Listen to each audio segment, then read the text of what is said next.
সমাগত পঞ্চায়ত নিৰ্বাচনক লৈ ব্যাপক প্ৰস্তুতি দেখিবলৈ পোৱা গৈছে দলসমূহৰ মাজত। যিসকল দলৰ পালি নেতাসকল আছে বিভিন্ন সভাত সমি আছে বৰ্তমান সময়ত।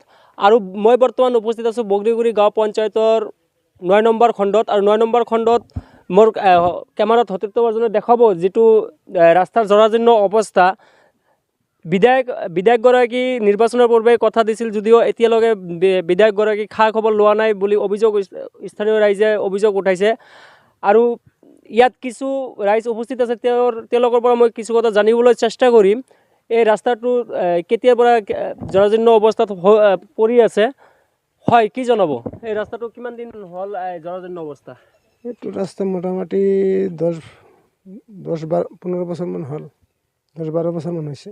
বিধায়ক মনোৰঞ্জন তালুকদাৰ অহাৰ আগতে বিধায়ক মনোৰঞ্জন তালুকদাৰ এই ক্ষেত্ৰত কি ভূমিকা পালন কৰিছে? কৈছে বুলি ৰাস্তাখন মই বনাই দিম বুলি কৈছে, নাই খবৰ নাই। সেইদিনা অলপ দিন আগতে মানে এটা মিটিং হ'ল, সেই মিটিং হোৱাৰ পিছততো কোনো খোজ খবৰেই পোৱা নাই। আৰু এতিয়া কি আহ্বান জনাব চৰকাৰক? এতিয়া আহ্বান জনাম আমি, মানে ৰাস্তাখন হ'ব লাগে মানে কেনেকৈ হ'ব আৰু সেইটো। হয়, আৰু এগৰাকী ইয়াত ব্যক্তি উপস্থিত আছে, তেওঁৰ পৰা কিছু কথা মই জানিবলৈ চেষ্টা কৰিম। হয়, কি জনাব?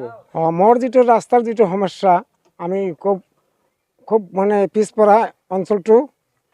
ভোটৰ সময়ত বহুত কথাত কয় যে আমি ৰাস্তা বনাই দিম, ইটো কৰি দিম, কালভাৰ দিম। এতিয়া লগিন আমাৰ 4 বছৰ আমাৰ MLA গেল আৰু সন্মত আছে আৰু 1 বছৰমান। এতিয়া আমাৰ একো খা খবৰ নাই। তাহোন আহি কয় আমি ৰাস্তাটো বনাই দিম।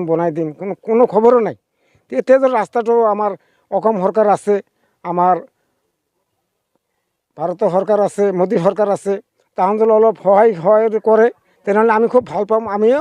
আমি আগন্তুক দিনে মই এই চৰকাৰৰ পাছতে মই কামটো কৰিম। যিহেতু দেখা গৈছে যে বাৰিষা কাল আহাই নাই, তথাপি আপোনালোকৰ ৰাস্তাত পানী জমা হৈ আছে। হয়, এতিয়া বাৰিষা অহা নাই, অলপ বৰষুণ হ'লেই আমাৰ ইয়াত পানী জৰা হৈ যায়, পূৰা ৰাস্তা ঘাট ব্লক হৈ যায়, ৰাস্তা ঘাট আমি নাপাওঁ। ইমান ছাত্ৰ আহে আমাৰ স্কুলত, সেই ছাত্ৰখন অহাটো খুব দিগদাৰ হয়। তা আপোনালোকেও চৰকাৰক অলপ জনাব।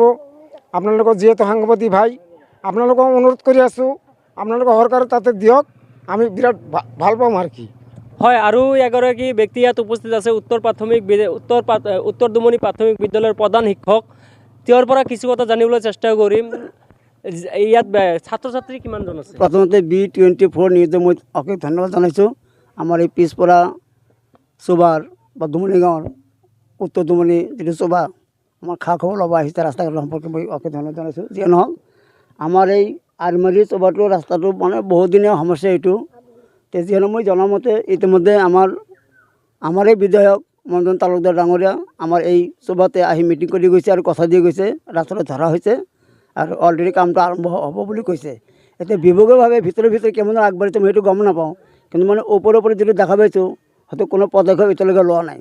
তো মই বিভাগীয় কৰ্তৃপক্ষক এইটো তেনেহ'লে মাজেদি অনুৰোধ জনাম যাতে অতি সোনকালে আমাৰ এই উত্তৰ দুমনিৰ স্কুলৰ যিটো ৰাস্তা, আৰমাৰী চুবাৰ যিটো ৰাস্তা, এই ৰাস্তাটো মেৰামতি কৰে, নতুনকৈ বান্ধি দিয়ে। কাৰণ ইয়াতে এটা স্কুল আছে, উত্তৰ দুমনি প্ৰাথমিক বিদ্যালয়, মই সেই স্কুলৰে প্ৰধান শিক্ষক হওঁ।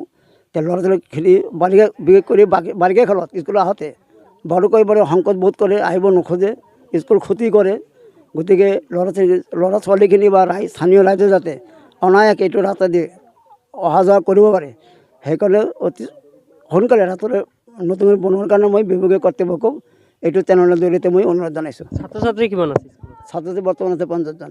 50জন ছাত্ৰ ছাত্ৰী যেতিয়া বাৰিষা কাল আহে তেতিয়া স্কুল কৰোঁতে পাঠদান দিওঁতে আপোনালোকৰ কেনেকুৱা সমস্যাৰ সন্মুখীন হয়? সমস্যা মানে তেতিয়া উপস্থিতি বহুত কম হয়, ল'ৰা ছোৱালী বহুত কম হয়।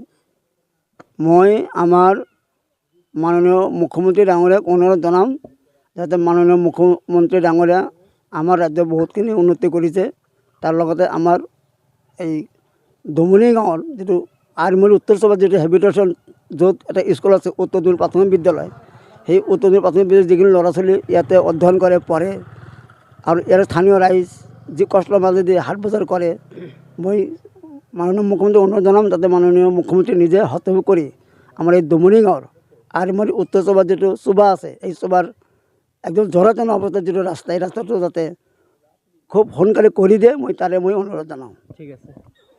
হয়, এইদৰেই ক্ষোভিত হৈ পৰিছে উত্তৰ দুমনি গাঁৱৰ ৰাইজে। আৰু উত্তৰ দুমনি গাঁৱৰ ৰাইজে এটা কথা অভিযোগ উত্থাপন কৰিছে, বিধায়ক মনোৰঞ্জন তালুকদাৰে কথা দি কথা ৰখা নাই। লগতে মুখ্যমন্ত্ৰী ডক্টৰ হিমন্ত বিশ্ব শৰ্মাক অনতিপলমে ৰাস্তাটো ঠিক দিয়াৰ আহ্বান জনাইছে। বৰপেটা ৰোডৰ পৰা মুবাৰক আলী, B24 নিউজ।